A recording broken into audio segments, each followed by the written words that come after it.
Well, the vice presidential debate is all wrapped up, and there's a lot to unpack after 90 minutes. Dr. Sam Nelson from the University of Toledo Political Science Department is with us again to unpack this tonight.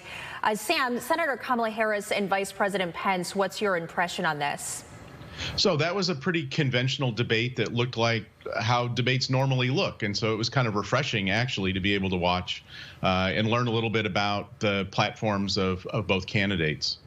All right, a CBS News poll tonight shows the candidates neck and neck here in Ohio. Biden is up in Pennsylvania. The Trump campaign really can't afford to lose any ground here.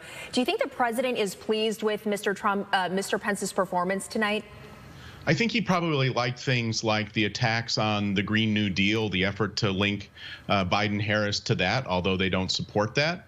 And I think going after a few other things like the size of the Supreme Court and so on. But I don't think anything moved the needle in the way that the Trump campaign really needs to move it at the point that they're at right now. Let's look at both sides here. One area where Mr. Pence may have scored a victory, one area where Ms. Harris scored a victory.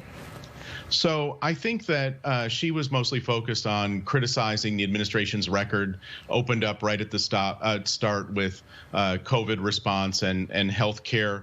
I think that Mike Pence was doing a little bit better job of defending the economic record of the administration and trying to talk about the positive economic signs prior to the effects of COVID on the economy. And once again, this moderator got beat up a little bit here. Several questions went unanswered. The health of the candidates, whether the Biden campaign would raise taxes or roll back the Trump cuts, and whether Biden would pack the Supreme Court. Why not answer these questions? Would it benefit either campaign to just answer the questions?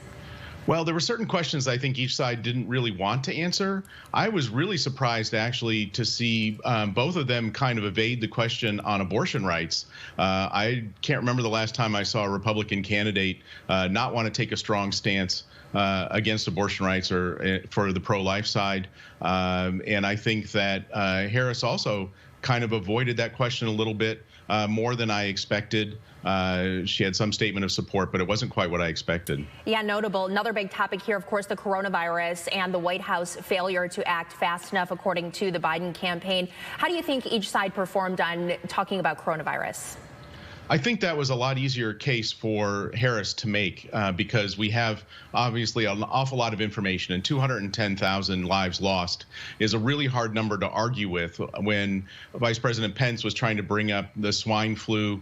That's just not a comparable situation at all. And so I think that Harris did a good job of arguing. It lines up pretty strongly with public opinion on the administration's handling of things. And so that was, I think, a strong point for her. And as we mentioned, the polls are very, very close here in Ohio. Joe Biden does not believe the next debate a week from tomorrow should happen if the president still has coronavirus. What is your outlook for the next debate and thus the remainder of the election? That's going to totally depend, I think, on the president's health, whether he can establish that he's no longer contagious. Relatively simple sort of fact about the world that I think the debate, whether it takes place or not, has to turn on that. Dr. Nelson, University of Toledo, thanks so much for your time again tonight. Thanks.